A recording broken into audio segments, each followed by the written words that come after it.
Hi again. This is video 2 of 4 on the scope of life for principles of biology. And I'm going to continue here with what I left off on the last time, which is the levels of life organization. And I'm going to stick with the order that your book does for this and start with the biosphere. So you can think of the biosphere kind of in 3 alternative ways. Number 1, it's the Earth. The whole Earth is our biosphere. And that has to do with this question. If I ask you, where on Earth is life not found? Think about that for a minute. Are there places on Earth that you could go and not find life? Actually, there is no place so far that scientists have looked for life and not found microbes. Let me say that again in a different way. Scientists have found microbes in every place that they've looked. Even extreme, tough-to-live locations like deep ocean vents that are boiling hot, inside glacial ice, there are microbes pretty much all over the surface of the Earth. So the Earth and all the places on it that contain life, which so far every place that we can get to as people, we can see that microbes live there. And all of the organisms, all of that together is the biosphere. The Earth is the biosphere. So far, we don't know of any other places in the universe that have life. It could be by the time that you're old, there'll be some other biosphere.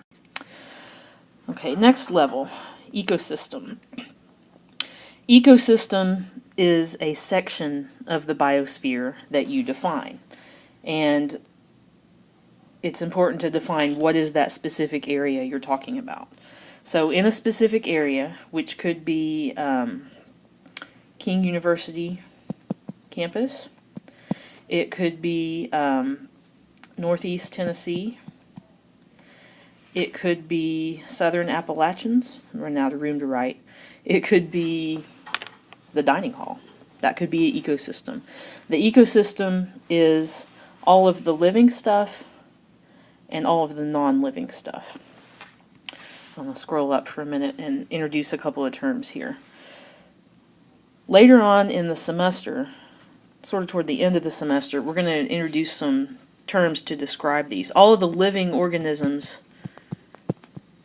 are known as biotic, bio for life, biotic factors. And all of the non-living things in that environment are called abiotic. Abiotic factors. So an example of a biotic factor in this picture would be the crab, the iguana, the moss or algae that is growing on the rocks, and all of the bacteria and fungi and tiny organisms that you can't see. Those would be biotic factors. The abiotic factors in this picture would be the water, the rocks, the temperature, the sunlight, the atmospheric pressure, and things that are not alive, but that are contributing to that whole ecosystem in that defined area. Okay, next level down, communities. The community is just the biotic factors or the organisms in an ecosystem. The community is all the living stuff, all the organisms, all the life within a specific area. That one's pretty easy to understand.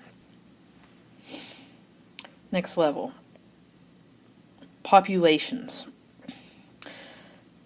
Population is a group of organisms, but not just any organisms. They have to be the same species. So all of one living species that lives in a certain area is the population in that area. So we could talk about the population of iguanas, all the iguanas in a defined area. We could talk about the population of a certain soil bacteria in this area. But if we're talking about more than one species, it's not a population, it's a community. If we are talking about individual life forms, like this iguana or this soil bacterium. That's kind of silly. Those are organisms. Organism is one on its own. Individuals. The population is the group of individuals that are all the same species.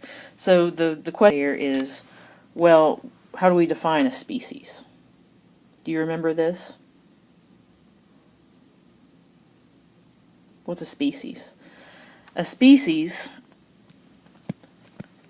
is a group of organisms. Now, this is not going to be your textbook definition. This is my definition for everyday life. It's a group of organisms that can interbreed or mate, not just try to mate. That's part of it. But they also have to be able to produce fertile, if you're in East Tennessee, offspring. Interbreed and produce fertile offspring. So we know that we are the human species, Homo sapiens. The iguanas, if they can, all that group of iguanas that you saw, if they can interbreed and if they can produce fertile offspring, we would consider them to be a single species. That's the gist of it. Okay, on the next. Now, these two items are very large organism centric. Not all organisms have to have tissues.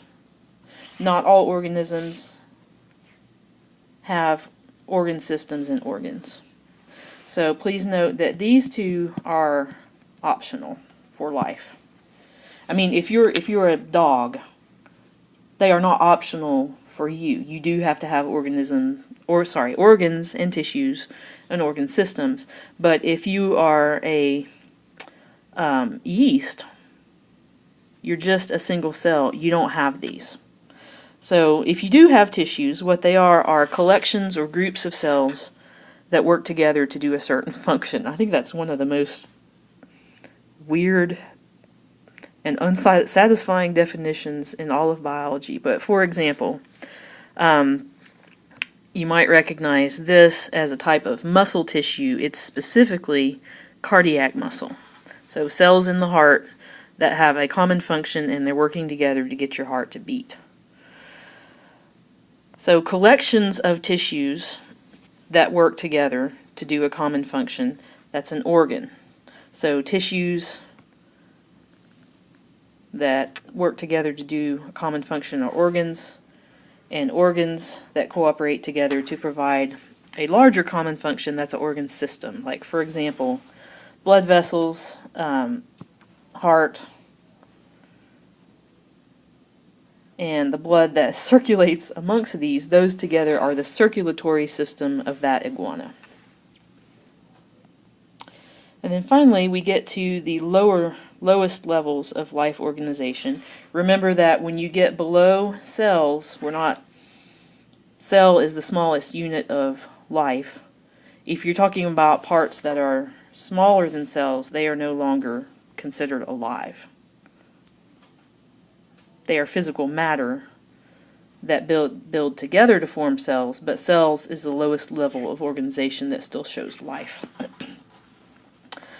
And organelles and molecules and atoms, I'm going to go into more detail about what those are in separate lectures, and we spend quite a lot of time on those. And also I find that students generally remember the concept of that from high school, but please recall here that if something is an atom, it's going to be found on the periodic table. So the periodic table is a list of all of the possible atoms that we have found so far in the universe.